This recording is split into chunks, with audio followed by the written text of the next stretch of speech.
31 നൈറ്റിൽ സർവ്വമായ മൂവി കണ്ട് ലൈറ്റായിട്ട് ഫുഡെല്ലാം കഴിച്ച് വന്ന് കിടന്നുറങ്ങിയിട്ടോ. പ്രത്യേകിച്ച് ആരവങ്ങളും ബഹളങ്ങളൊന്നും ഇല്ലാത്ത ഒരു ന്യൂ ഇയർ ആയിരുന്നു. പക്ഷേ ജനുവരി 1 ഞങ്ങൾ നേരെ പോയത് നമ്മുടെ കോടമ്പാക്കത്തുള്ള ഗുരുവായൂരപ്പൻ ടെമ്പിളിലാണ്. ഇവിടുത്തെ നിർമ്മാല്യവും ചുറ്റുവിളക്കും എല്ലാ കൊല്ലവും 1-ാം തീയതി ജനുവരി ഞങ്ങളുടെ വകയാണ്. അപ്പോൾ ഇന്നും പതിവ് തെറ്റാതെ അമ്പലത്തിലേക്ക് പോയി വഴിപാടെല്ലാം കഴിഞ്ഞ് നേരെ വന്നിരുന്നു. ഉണ്ണിമേനോൻ സാറിൻ്റെ കോൺസേർട്ടാണ് കേട്ടോ. എല്ലാ വർഷവും ജനുവരി 1-ാം തീയതി കഴിഞ്ഞ 5 വർഷമായിട്ട് ഉണ്ണി സാറാണ് പാടാൻ വരുന്നത്.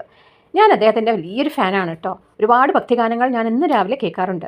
അപ്പോൾ അതുകൊണ്ട് എനിക്ക് ഇഷ്ടം കൂടുതൽ ഉണ്ണിമേനോൻ സാറിനോടുണ്ട്. അതിനാൽ ഞാൻ അദ്ദേഹത്തോട് പറയുകയും ചെയ്തു. കൂടെ നിന്ന് 1-2 ഫോട്ടോസ് എല്ലാം എടുത്തു. അതിനുശേഷം ഞങ്ങൾക്ക് കിട്ടിയ പ്രസാദം എന്തൊക്കെയാണെന്ന് അറിയണ്ടേ? ഇവിടെയുള്ള പ്രസാദം ഇതൊക്കെയാണ് കേട്ടോ. ഉണ്ണിയപ്പം, ഇലയട, പിന്നെ ശർക്കര പായസം, ഇതൊക്കെയായിരുന്നു. ഇനി 14-ാം തീയതി അണ്ണാനഗർ അയ്യപ്പൻ ടെമ്പിളിലാണ് ഉണ്ണി സാറിൻ്റെ അടുത്ത കോൺസേർട്ട്. അദ്ദേഹം അങ്ങോട്ടേക്കും വരാൻ എനിക്ക് ക്ഷണം കിട്ടിയിട്ടുണ്ടായിരുന്നു.